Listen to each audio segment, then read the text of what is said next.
Just a few disclaimers here. Make sure this is working. Okay, there we go. A few disclaimers, disclosure information. Just take an opportunity to read that.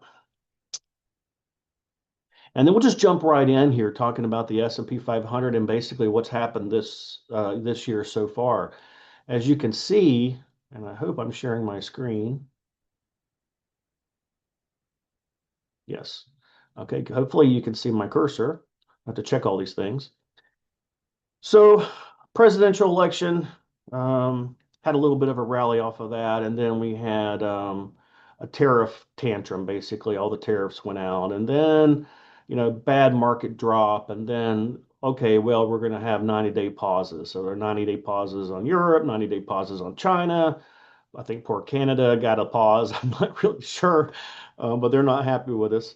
And then the U.S. and China have, sort of temporarily struck a deal, but then now there's another 90-day pause on that. So basically, the first half has been all about tariffs and then pauses on those tariffs. And really, that's where we are today. There's just another pause going on today with China. So it's been kind of a little bit of a bumpy ride this beginning of the year, this half of the year so far, because obviously the tariffs dropped the market a pretty good bit.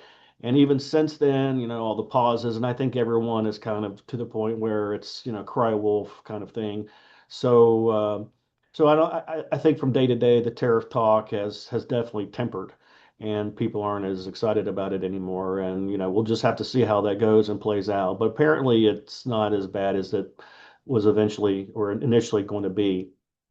And then, like always, it's earnings that drive the stock market. So that's one of the things that, is a fundamental underlying component of the stock prices is the earnings. And we're going to get more into that in a second. And you'll see that, that there's really some warning signs there. One of the things that we have for our clients that we look at is the difference in growth stocks and the difference in value stocks. So if we go all the way back to basically 2000, so for the last 25 years, the growth stocks have averaged about 12%. Value stocks have averaged about 9%. Not a big difference, but you can see the growth stocks are hugely volatile. So in 2002, for instance, they were down almost 50%. So for people who are retired, and living on their nest egg, that's not a great place to have most of your money. So a lot of our clients are retired, and a lot of our charitable trusts are paying out income. Well, all of them are paying out income. So we like this value slot in here because those are stocks that are mostly going to be large blue chip stocks, but also they've been around for a while and they have a history of paying dividends, and those dividends have a tendency to increase if we're doing the right thing and they're doing the right thing. And you can see it's just a lot less volatile. And if we have a mixture of mostly this and some of this, and then some bonds and some treasuries, then we have pretty well a nice balanced asset class or portfolio, because we can see that from year to year, this is best to worst from year to year, that, some years small caps are up, they're at the top, and then some years emerging markets are at the top, and then some years fixed income is at the top, and some years commodities are all at the bottom, and then some years the commodities are at the top when things happen to flip flop. So 2022, you can see small caps were down like 20%, the S&P 500 down was 20%, and commodities were up a good 15%. Fixed income, everything was down in 2022. Now, the reason that fixed income was down was because interest rates were rising, and we'll talk more about that in a second. We could take a look at the sector returns, which sectors have done the best year to date so far. You can see technology was way down but recovered, and then consumer discretionary and healthcare and energy pretty much lagging or flat. So real estate still hanging in there. I don't know if that's, I guess, a combination of commercial and residential. But most of our industrials and utilities have been leading the way year to date so far. And that's also where we go to see the dividends. So from real estate, energy, and utilities, those are the higher dividend payers. And then obviously technology is not paying much of a dividend because those are growth stocks. And just, in case I blasted through that too fast, the difference in growth stocks and value stocks is really what they have to do with their profits. So if you're a company, that you're a growth company, you get profits, then you don't pay out those profits in dividends. You take that money and you do research and development and you try to expand your market share. If you are a utility, for instance, you instead of creating, new ways of creating electricity, you are just going to take your income and then you're going to pay your bills and then you're going to pay that out to shareholders in the form of dividends. So that's what we mean by value stocks. Doesn't necessarily mean it's a good value, although hopefully it is. But that's the way it works with value stocks. So we can see that obviously the energy sector and the utilities are going to have, more dividends than consumer discretionary and then technology and then communications. But volatility since COVID-19 has been relatively tame. The tariffs were definitely the most recent volatile moment that we had. But since then, everything has settled down into a nice average of 20, which if the overall average is about 18.4, if we go all back about 15 years. So obviously, we're all kind of waiting for the other shoe to fall, however that expression goes. But let's talk about developments because one of the things that's the hot topic of the day are interest rates. Is the Fed going to raise rates, lower rates? And then every day we're looking to see, are the inflation numbers coming in hot? Or are they cooling down? Because if they're too hot, then that means the Fed can't lower rates.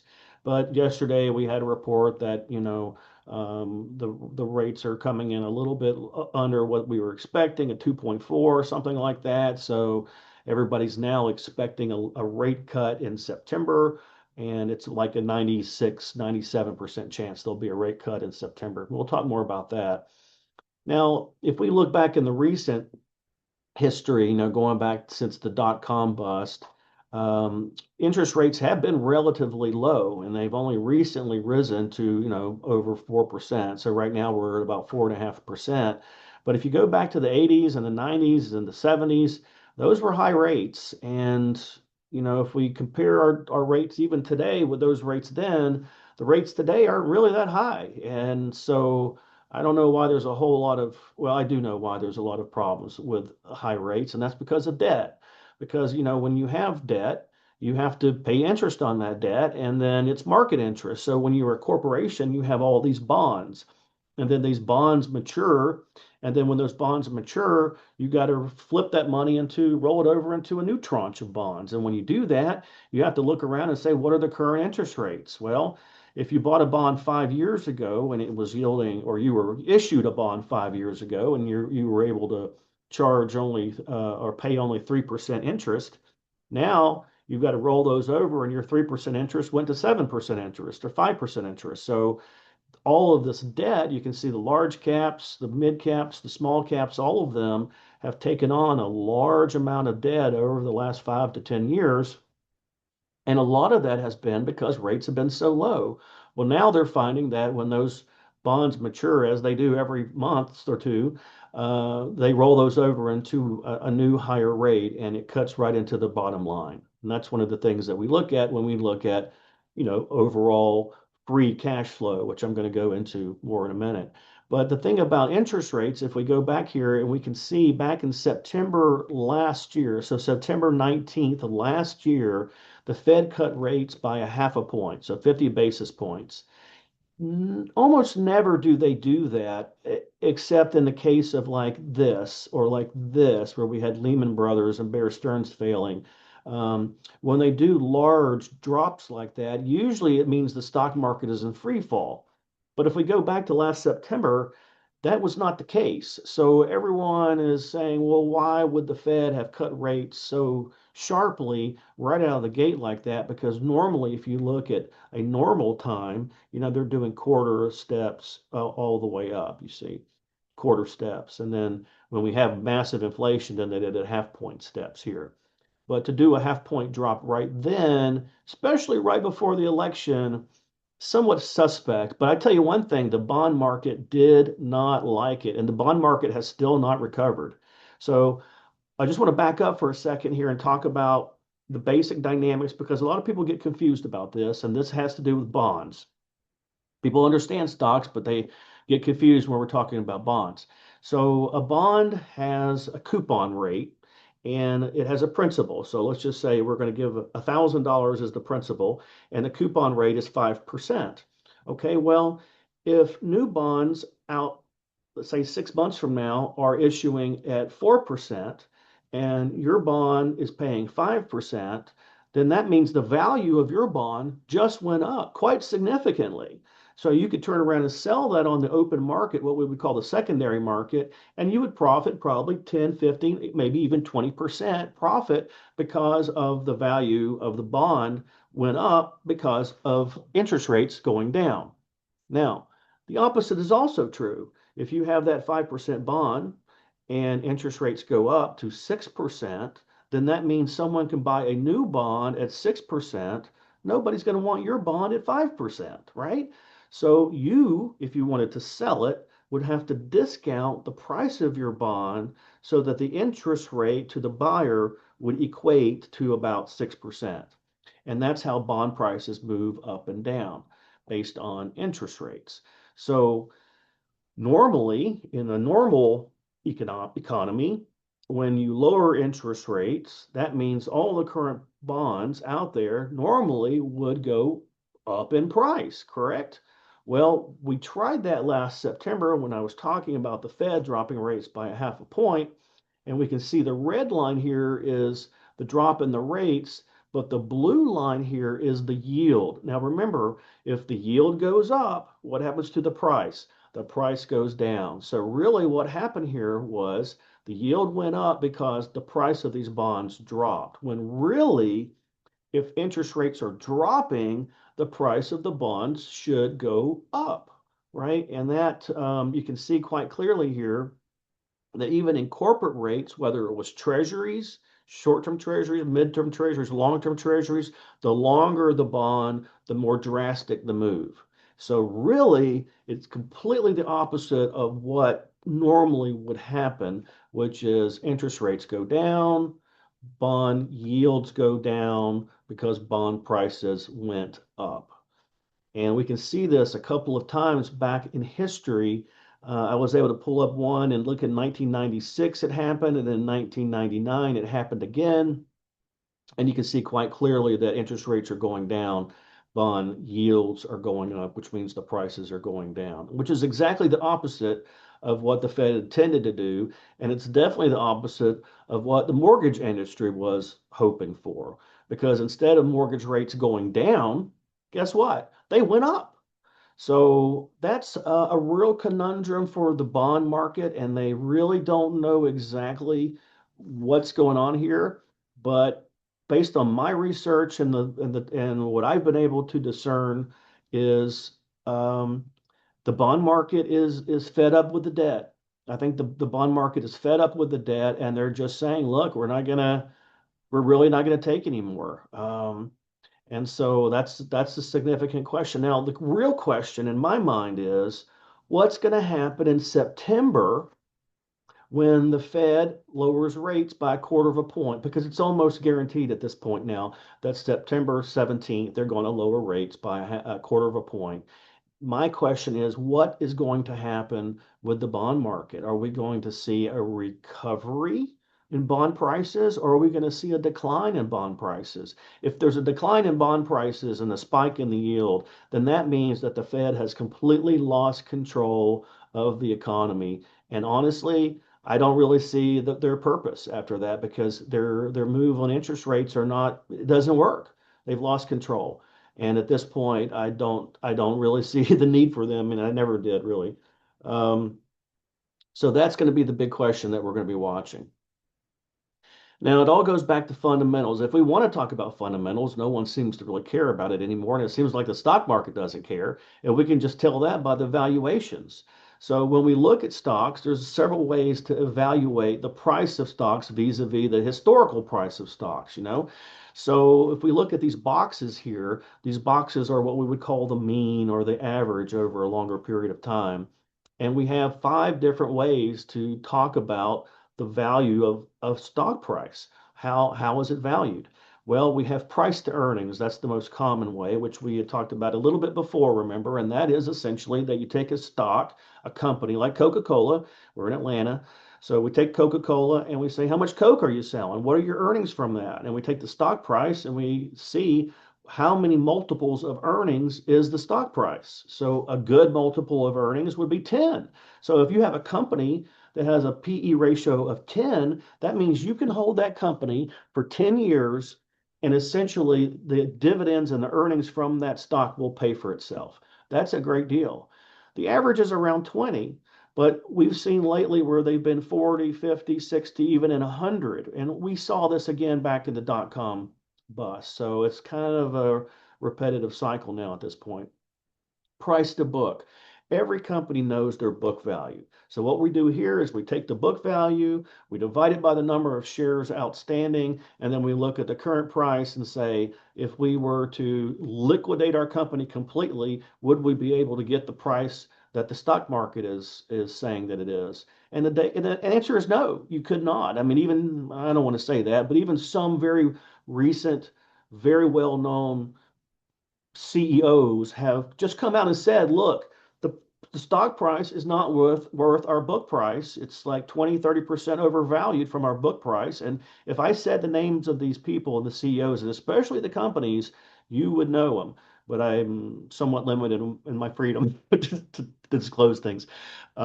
So price to sales, how much Coke are we selling? And does the stock price justify that? Price to cash flow, once we pay all of our debt and all of our interest and all of our taxes and all of our inventory and all of our people and all of our health care, which is a huge expense, how much cash flow are we left with? Okay, that's a huge piece because if you were to have say, a market drop, companies with lots of cash flow can do something very, very valuable for shareholders, and that is buy back the stock. So you buy back the stock of a company buys it back, puts it on its shelf. Those shares are now out of circulation. So that means all the other shares that are in circulation are worth more, right? So that's a fantastic thing to do. And stocks that do that and companies that do that are the companies worth buying and holding, definitely. And then the fifth way that we do this and we look at this is just simply dividend yield. What's the yield we're getting out of this stock? And remember, some of them are value stocks, which are energy and utilities, and they're paying a larger dividend yield. If you look at a lot of the energy companies, they're in the 3%, 3.5% range.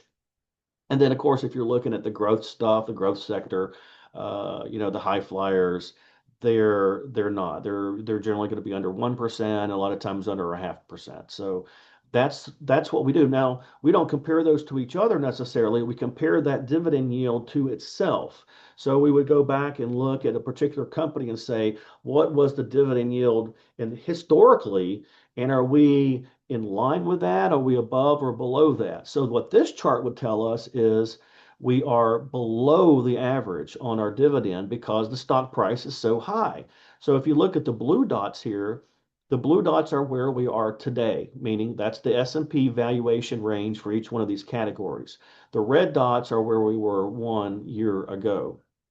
So I spent a lot of time on this slide because it tells you a whole lot, and it's a great way to sort of get a quick glance of all these different ways, and you can just see that in every single category, we're 2 deviations or more above the mean.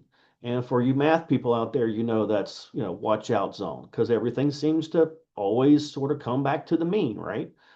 Well, if we look at it and we zero in on an even lesser well-known ratio, which is the CAPE, which is the price earnings ratio, but cyclically adjusted for inflation. So we take the inflation and we adjust that for the earnings, and you can see that there's basically 3 big peaks that you can see here. One was this one, which was 1929. You may remember that was the Great Depression. The second one was 1999. You might remember that was the dot-com bust. And the third one is today. Maybe not quite as high as the dot-com bust, but certainly as high, if not higher, than the Great Depression. Of course, 100 years ago, nobody really pays attention to that anymore. But we can see that even recently, we're at an all-time high in terms of the Shiller PE ratio as a cyclically adjusted according to inflation. You might want to Google that and just read more about it. But just trust me, it's important. In fact, everyone has sort of woken up to the fact that this looks a lot more like our dot-com bust than our 2008 bust, because the 2008 bust happened in the financial sector. And that essentially was because of the home mortgage. Remember the collateralized default swaps and then the mortgages, and then a lot of people were walking away from those mortgages because everyone did a 3-1 arm, and then things were adjusting and interest rates went up and people were underwater. So they just walked away. And that was happening in the financial sector. That was Bear Stearns and Lehman Brothers. And remember, everybody had to get bailed out. Okay, that was not the same thing that happened with the dot-com bust, because the dot-com bust happened where? In the technology sector. And if we go back and compare that time then with today, what's going on today? Well, it's the AI thing, and then right behind that is quantum computing. I think most people don't really even understand quantum computing, and I can tell you the limited amount that I understand it, it is a game changer. So this could be another type of internet revolution once quantum computing really comes online. And I just don't really think it's online yet. I hear different things, but obviously AI is here, and that's the big story.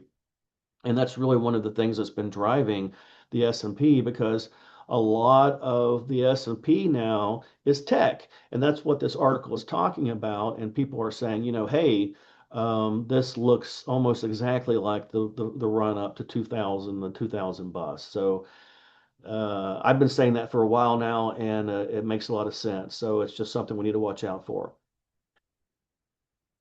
The Bank of America did a survey last month, I believe, and what they did was they asked 197 different panelists, and these panelists were money managers like me.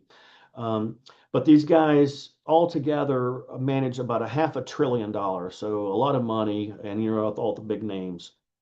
And they asked these guys, what do you expect, for the next year or so with U.S. stocks? And, 70% of them said, well, we're expecting stagflation. We are expecting a drop. All of these stocks are overvalued. Only 7% of all of those expected higher prices and not stagflation. So only 7% of all of those money managers are saying it's going to be better.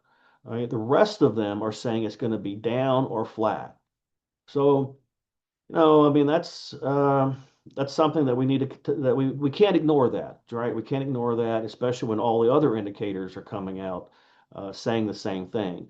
And one of those is are the leading indicators. I mean, lagging indicators tell you nothing. I mean, everybody can look and see, hey, it's raining right now. That's not important to me. Well, I want to know, is it going to rain tomorrow? Okay, tell me what's going to happen in the future.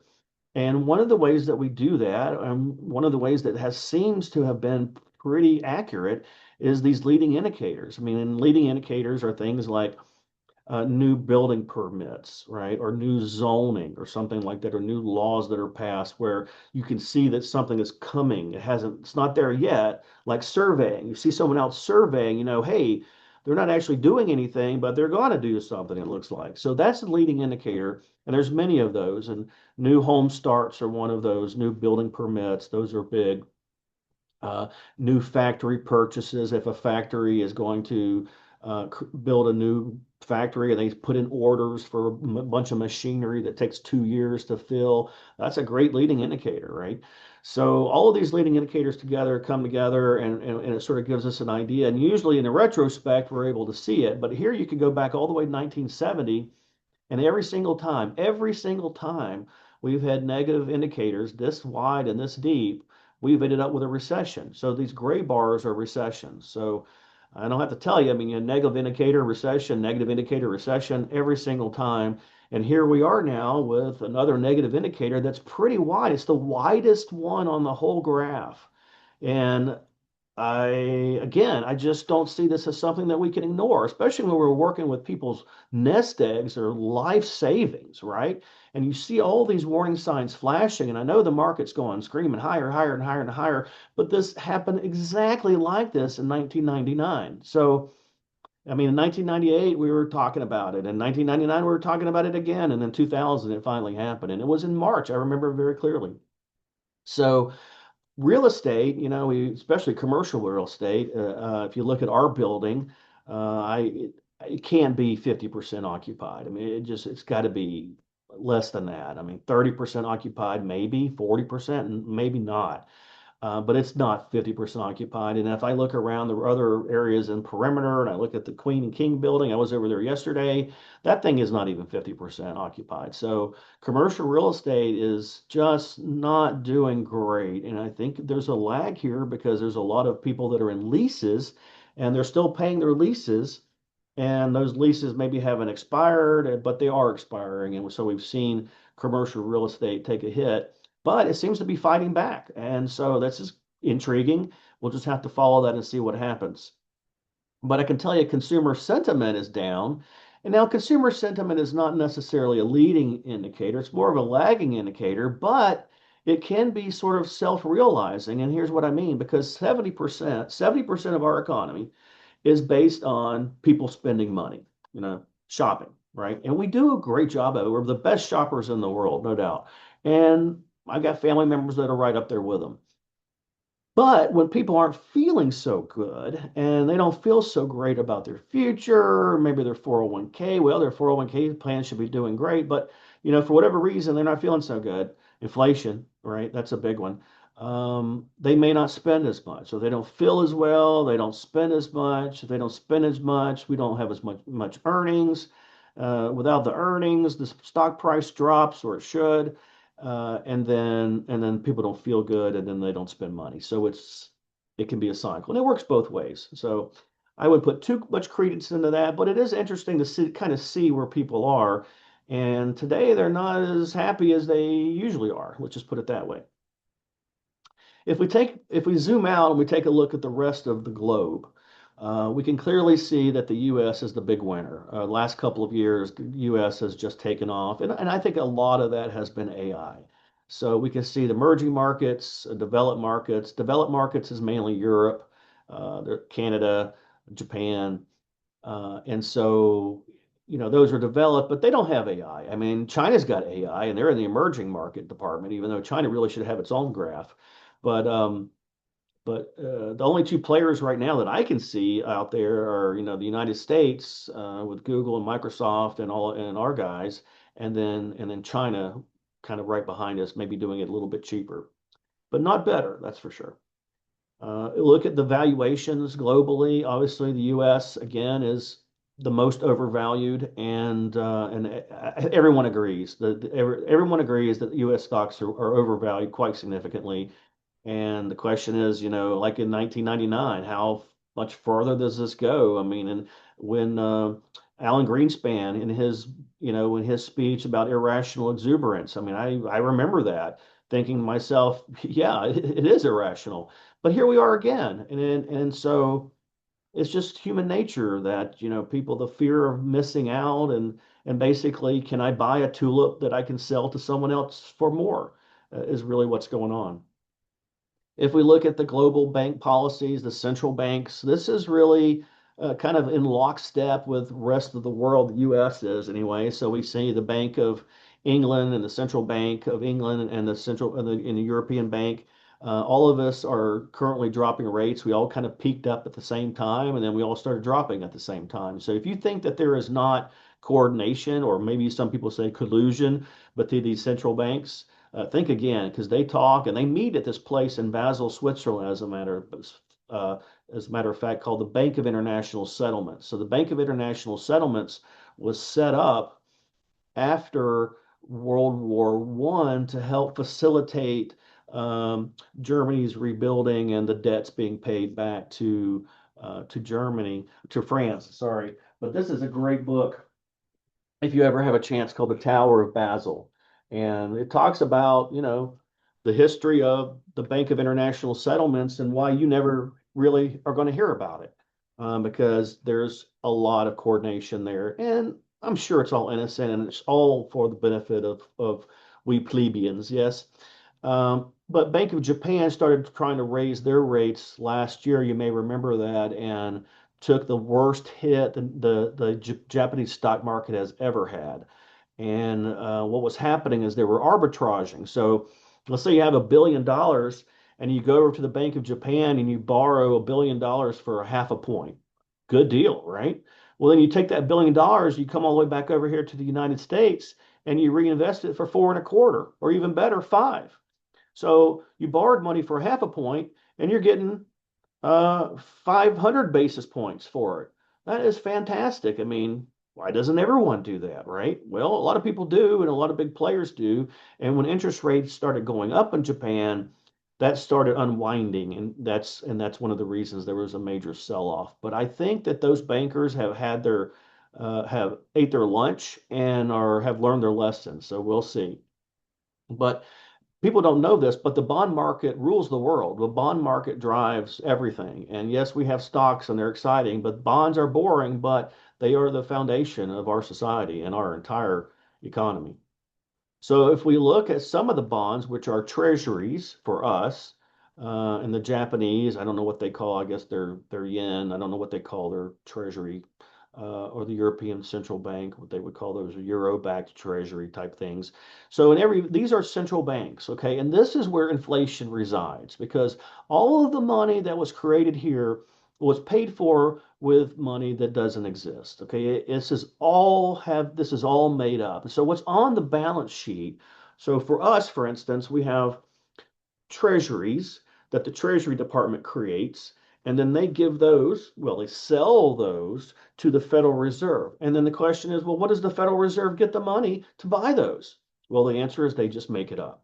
They just make it up electronically, and then that money comes over to the Treasury. It's brand new, made up, and then it goes out in Social Security checks, Medicare, Medicaid, Defense Department, and interest.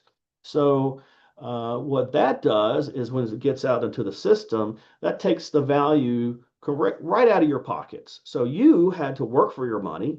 You had to pay taxes on it. You had to invest it. Maybe you lost some. You had to pay taxes on any growth that you got. Okay. But the Fed can just print it out of nowhere in billions of dollars, trillions of dollars in just an instant. And it dilutes all of the money that we've worked our whole lives for. I mean, it's just really sickening when you stop and think about it. There's a great book about that too that everybody should read, and that's called The Creature from Jekyll Island. So, the Jekyll Island, Georgia, which is where the Federal Reserve was created in secret at J.P. Morgan's hunting lodge, which is still there today. But Jekyll Island, yes. So that's where inflation resides, and you can see it is coming down, which is a great thing. But this is kind of like heroin. And if you're a heroin addict, you know, coming off of heroin, I've never done it myself, but I hear it's very, very difficult when you're coming off of it. And it's almost like this is exactly the same thing for our economy. So sooner or later, we're going to have some issues. Don't know when, and I don't know how, but according to history, that's all I can say. According to history, sure looks the same. If we look at the entire stock market of all the stock markets in all over the world, okay, you can forget North Korea and maybe Cuba, but all the stock markets in Venezuela, all the stock markets in all the world, okay, the United States is worth almost two-thirds. Two-thirds of the entire global equity of the entire planet runs through the US of A. That is unbelievable. And that is incredible. And that is fantastic and spectacular for us. Um, I just, I'm amazed by that and I'm delighted by it as well. So keep it up, everybody, because, you know, I've traveled around the world and there's just nothing like American ingenuity and American entrepreneurialism, just nothing like it anywhere in the world. Um, so it's great, and I love to see that. And entrepreneurs are really the backbone of our country. But our government, all of our regulations, our taxes, and God forbid, our healthcare is killing us. The healthcare system is broken. I myself spend $2,600 per month on the healthcare for me, my wife, and my one child. Okay. 2006, that used to be a mortgage payment. And for some people, it is. All right. The problem, and I was saying, hey, this is so great. We're two-thirds of the world's economy. That's fantastic, incredible. But there's a downside of that, and that's our debt. And we're at $37 trillion, $37 trillion in debt. Um, I don't know how we got here. I mean, we could break it down and talk about it, but it sure was a lot of mismanagement. I mean, in 1971, when I was born, there was practically none.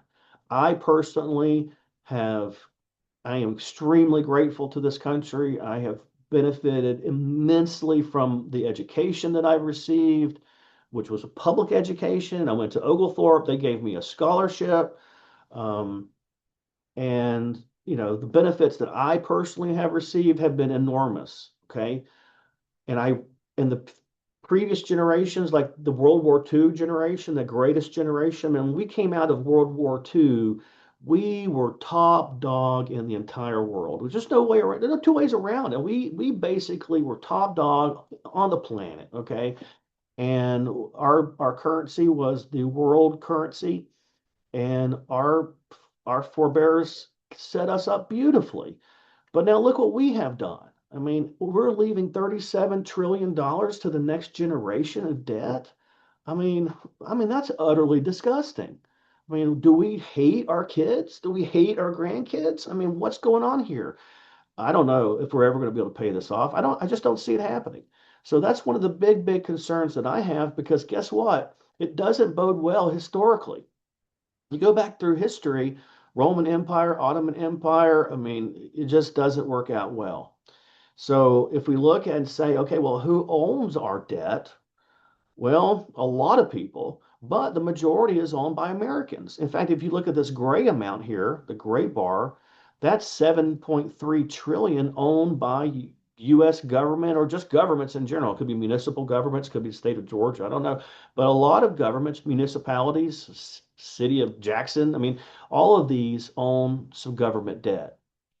Okay, and then we have the blue shaded area here, which is US held, US insurance companies, people like me and you, but also the Federal Reserve. And we know the Federal Reserve is in here because we can see that big spike that happened right there during COVID. That was the $7 trillion that the Fed injected into the economy, which is why we've had massive inflation. Okay, so we've had massive inflation because of all this new money.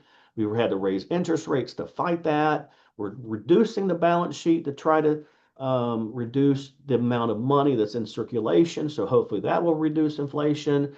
And hopefully, they'll be able to drop interest rates. But honestly, I don't think inflation is going away quite as easily. And if you look at the way we used to calculate inflation, like in the 1980s, it's closer to 8%. And so you've heard about the Bureau of Labor and Statistics, having to change their numbers. And this, article just came out yesterday or 2 days ago, and it was the Bureau of Labor and Statistics had to redo their numbers. They had to correct their numbers because the Federal Reserve is using the Bureau of Labor and Statistics labor numbers to make adjustments to the Federal Reserve rate. Okay, so in July, for instance, or excuse me, in May, they reported 144,000 new jobs. Okay, but last Friday, they adjusted that. It wasn't 144,000, it was 19,000. That was May. Okay, and then June comes along. In June, they estimated that the US economy added 147,000 jobs. Okay, but after last Friday, now the growth amount is only 14,000, which is probably right in the margin of error, right? So we went from 144,000 down to 19, 147,000 down to 14. And this is what Jerome Powell is saying, the data that they're using, right? The system's broken. This is broke. But Bureau of Labor Statistics is a waste of money. They're a waste of money, and all they do is lie to us. We got to get rid of them. Um, and I'm in the mood to cut costs. I'm in the mood to cut expenses. And I'm very, very disappointed with the big, beautiful bankruptcy bill because it's just a lot of more pork and more debt. And we were getting things done there by cutting out some some of the things out of the budget, and there's several departments that we can cut. And we got to get this debt under control. I just took this snapshot maybe just a few hours or just a few minutes ago, maybe not even half an hour ago, and you can see we're at 37.2 trillion. Okay, that is a lot. Or if we look at our defense budget is 919 billion. Okay, but our interest now is well over $1 trillion. So our interest on our debt is now more than our defense spending. If you look at Medicare and Medicaid is 1.7 trillion. Okay, Social Security is 1.5 trillion, give a few billion here and there. Okay, so we put those together and we're looking at what? 3.2, 3.3 trillion dollars. So we're talking about 3.3 trillion dollars per year just to pay for Medicare, Medicaid, and Social Security. That does not include defense. That does not include interest, and it does not include anything. So already we're at 6 trillion before we even do anything.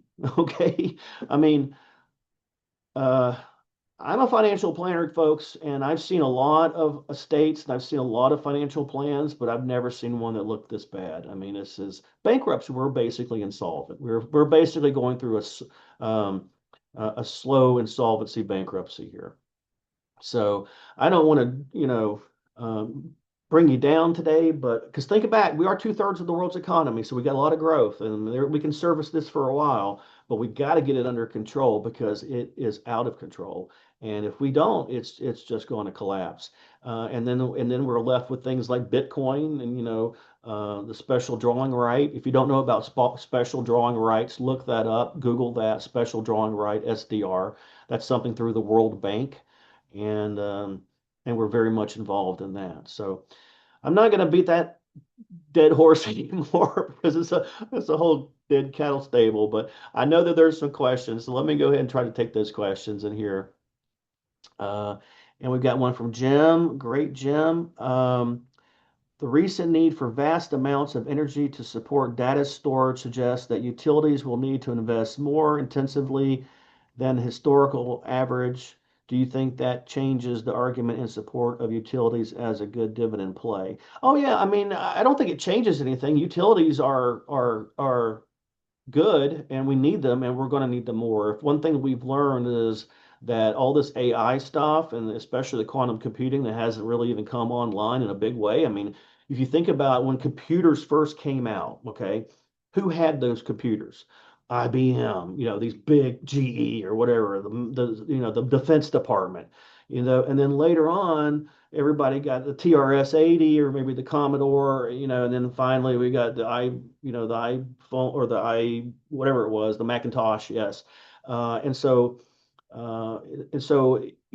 initially those supercomputers they really weren't supercomputers. They're not even as big as, do as much as my phone. But initially it was like, who is ever going to need these? Well, nobody's going to need them. Well, now look at it. So we can't break away from our phone for a second. People are walking around like an Android.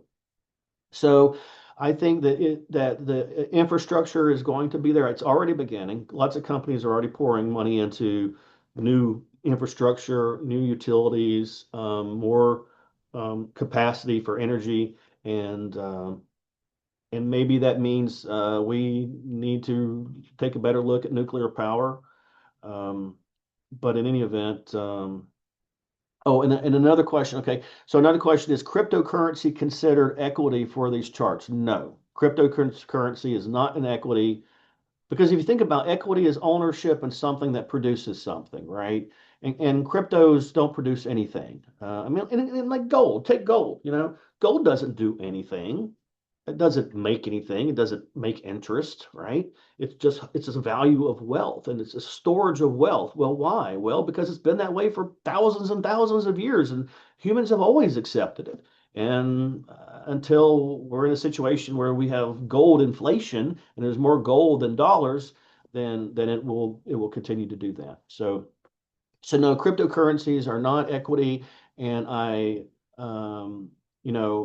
think those are dangerous because I've seen them drop 70% in one day, and there's a ton of cryptos out there. But I think there's only maybe five that seem to be, gaining traction in the wider world. So I have a few, but it's not an investment. I don't see it as an investment.